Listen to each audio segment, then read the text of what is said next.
Ahoy, my friends, Ryder here, and welcome back to another Final Fantasy VII Ever Crisis video. Today I am heading into the Cetra Tower, and I'm going to be showing you guys a guide for taking on Floor 70, or I believe it's B70, because I think the tower is actually going underground. Yeah, so if you see right here, it shows that it's going deeper and deeper. So I'm curious, actually, if they're going to start the tower going up at some point. You know, maybe when we get to like floor 500 or something. But either way, this is going to be a pretty tough fight. This guide is going to be for people who are either day one players or at least players that came in before the Final Fantasy IX crossover event, because I will be using some of those weapons. It is a very powerful boss that we're going to be fighting. We're going to be taking on the Primal Behemeth, which basically is going to be reducing your physical defense multiple times throughout the fight. He's going to have 3 body slams, 2 of which are followed by a very, very fast sigil break. So you definitely have to kind of memorize this fight to get through it. He's going to be weak to wind. He has no resistances. He can be debuffed on magic and physical down, but he cannot have his attack debuffed, as you can see here with the physical attack down and magic defense down immunities. Other than that, we're going to have a couple little adds going into the fight, and then it's just going to get straight to it. The fight is going to have 2 different parts. The first phase of the fight is going to be more of a defensive fight on our end. We're just going to be essentially using Barret to buff up our physical defense the whole time, while slowly whittling down his HP, because the moment that he goes into his second phase, he's going to recover all of his HP back, and he's going to get pretty gnarly. In the first phase, he's going to do a body slam that is not followed by the sigil break, but in the second phase, he's going to do 2 body slams, both of which are followed by a very, very fast sigil break. It's going to be circle sigil, and once we get through the second body slam in the second phase, it's basically going to be an all-out balls to the wall DPS run all the way to the end. All right, so what team are we going to use to take this guy on? All right, so I'm going to be running a wind team right here with Sephiroth, Barret, and Aerith. I'm going to go through the materias first and then go into the individual character builds. So on Sephiroth right here, I'm going to toggle over. We have a triangle sigil in the first slot. This is just for the physical attack up, so slot whatever materia you need here, just to raise up his physical attack. In the third slot, we're going to be using a circle sigil ruin reblow, because the Dark Heavens weapon right here has a circle sigil boost, and it's going to be very, very helpful for beating his sigil phase. Like I said, it is very, very fast. So you're definitely going to want a character that has a circle sigil breaker on it. Other than that, we're going to have circle sigil Ruinra blow on Barret, and then a circle sigil Ruinra on Aerith. That is going to wrap up the sigils. Now, on Sephiroth, the only sigil that's really important for him is literally just the circle sigil Ruinra blow. Other than that, the triangle sigil right here and the Thundara blow, these are just for physical attack up, so just put in stat sticks on the materia for him if you can. For Barret, I do have a Cura right here, and then a Aurora blow, because that's going to be his way of doing damage in the fight. On Aerith, I do have a single target Cura as well. We also have a Fire Breach. This is just going to be for the magic attack up, so as you can see, 6.4% on that. And then lastly, the Circle Sigil Ruinra. Now for Barret, Aerith can more or less take care of the healing, so I think I can drop off this heal right now, because I don't want him accidentally casting this, and he does do this sometimes in the fight, which can be a little bit annoying. So I'm going to switch over to something physical attack based. Let's see here. So this has 4.9% physical attack, so I'm just going to put that on him. Therefore, when I click over to the defensive stance, I don't have to worry about Barret wasting his ATB to heal. All right. Other than that, let's get into the individual characters themselves. So here's Sephiroth at level 70, 97k power, 8.5k HP, 3.6k physical attack, so looking pretty damn strong. His R abilities are as shown here. I will bring up this right here for you guys to check out. You can pause the screen if you need to. Other than that, I am running his Dark Harbinger costume for the Wind Mastery right here. He does not have an Arcanum costume. The only one who does is Aerith. However, I am using Sephiroth as my primary DPS in this just because Dark Heavens here for me is at OB8, and this is the strongest wind weapon that I have. Other than that, I'm going to be using Glareed in the second slot just for that extra physical attack boost that you get from it. We're going to be running 2 summons and then the Healing Wind Limit Break. The reason that we are running summons is because if you go in here and you look at the battle effects for the floor, you can look here and see that ally limit gauge boost is minused by 60%. So the rate at which limit breaks are being accumulated is significantly decreased here. That is why I'm bringing summons instead. They will get charged, and we should be able to use the summons twice in the fight against the Primal Behemoth. In the sub-equipments for Sephiroth, here we have the Aonibi, the Buster Sword, and Apocalypse here. As you can see, we do have Wind Potency up to level 5 with the physical attack at level 7. So definitely for a main DPS looking pretty strong. Alright, going into Barrett Wallace, he's sitting at 69k power, 8.6k HP, 3.2k physical attack. His defenses are pretty good at 124 and 123 PDEF and MDEF. His abilities are as shown here. Barrett is mostly just a buffer slash debuffer in this fight, and he can occasionally drop an Aurora blow. I feel like this fight was basically made for him. He's the only character in the game that has this weapon right here, and this weapon right here is the bread and butter of this fight. I'm not sure if this is actually I'm pretty sure that this fight is not possible without this weapon. And what this does is it gives you AoE physical defense up. This is going to cast high on the first potency, but I do know there are several other guides out there with lower combat power ratings. Definitely a good guide is done by a content creator named Jace. I think he did it with 188,000 power. So, and maybe not even OB6 on this, I think even less. So it can be done, but you do need the weapon. You just need the weapon to be able to do this. Other than that, I'm running Quick Burst on him. This is going to allow him to debuff the physical defense of the Primal Behemoth, therefore raising Sephiroth's ability to do damage. So like I said, we're running him as a buffer slash debuffer. I am running the Fiery Cape on him for the HP and the physical defense, and then Shiva here for the Diamond Dust on the summon. His sub-equipments are going to be the Murasame, the Maritime Sword, and the Amaranth's Claws. I essentially just spec'd him for physical attack, so just if you don't have these weapons, just put whatever you can to get up his physical attack as high as you can, because there is going to be a heavy DPS check at the end of the fight, so it's important that he can do damage along with buffing.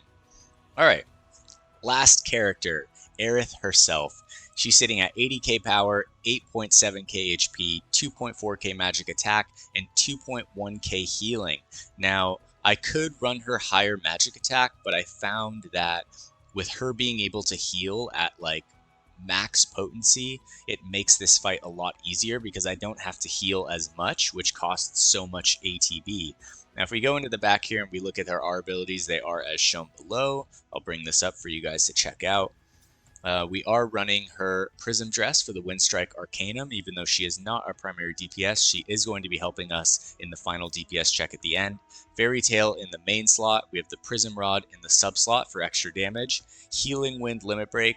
I know that it's going to charge slow, but that one cast of it in the fight is definitely going to help. We have a single target Cura here just for if we need it.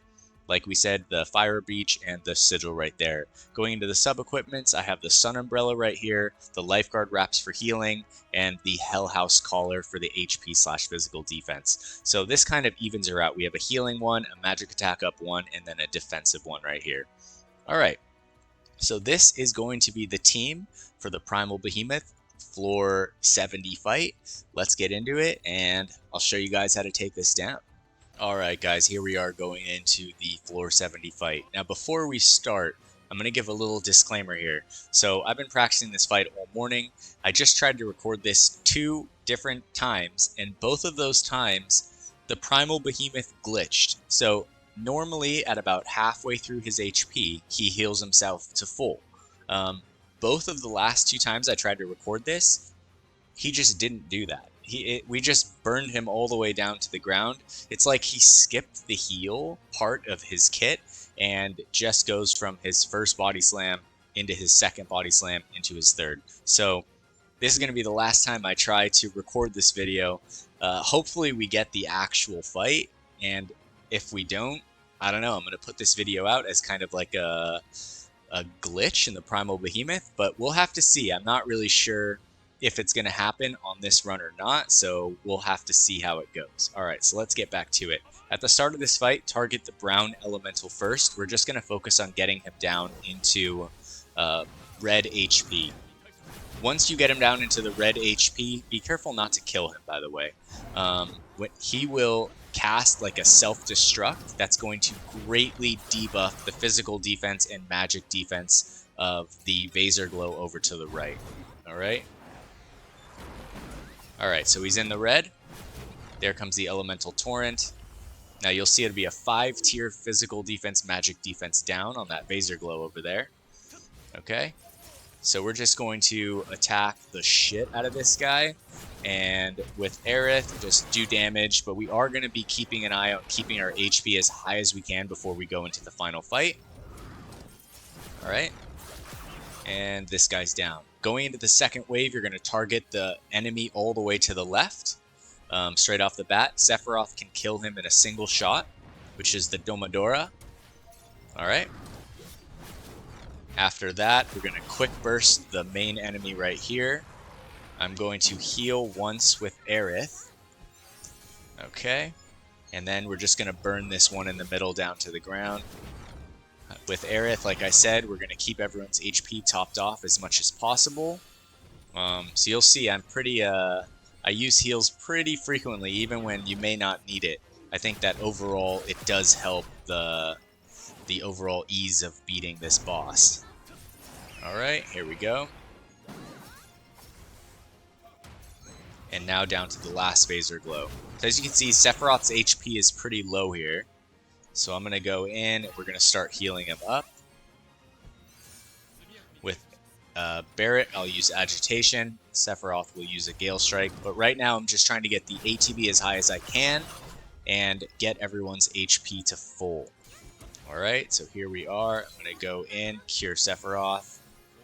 And there we go. Everyone's HP is pretty full. We should be pretty good.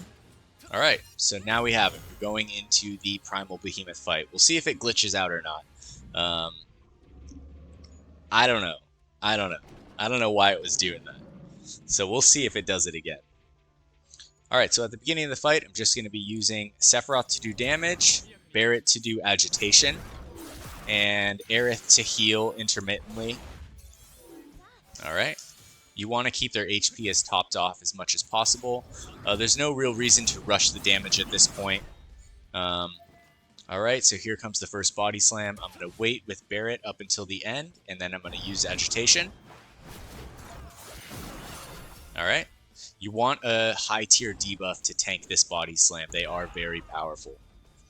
Okay. Switching back to agitation, I will switch to blue. Aerith will heal, and Sephiroth is going to go back to damage.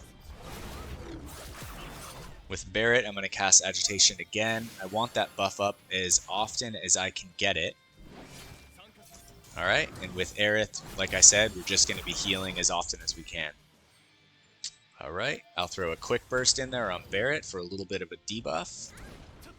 Okay, Sephiroth is just going to continue the onslaught, and Aerith will just continue healing.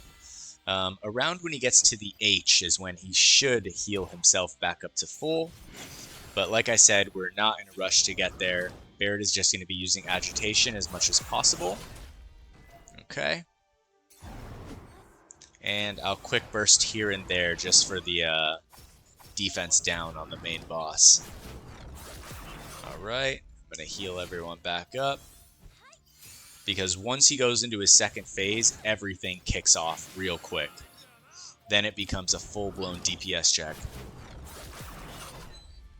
Alright, here we go.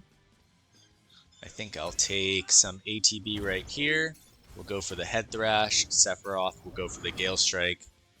Aerith, I think it will go Okay, so here comes the stamina charge. Alright, so this is the actual fight. I don't know why he wasn't doing it before.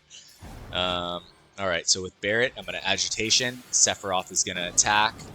I'm going to leave Aerith on standby to heal. Okay. And we're just going to be going after some damage at this point. So make sure to keep up his defense down. Okay. I'm going to get that Curaga off. Keep everyone at max HP. Alright. And keep those agitations up because he's going to be constantly reducing your physical defense.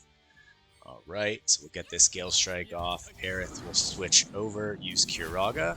Here comes the Primal Roar. Get everyone's HP to full.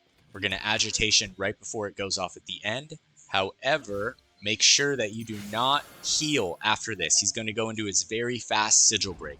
Remember, after the body slams, don't go into healing. So I'm going to switch to attack, move over to Sephiroth, and as soon as it comes out, we're just going to start attacking this bar as quickly as we can.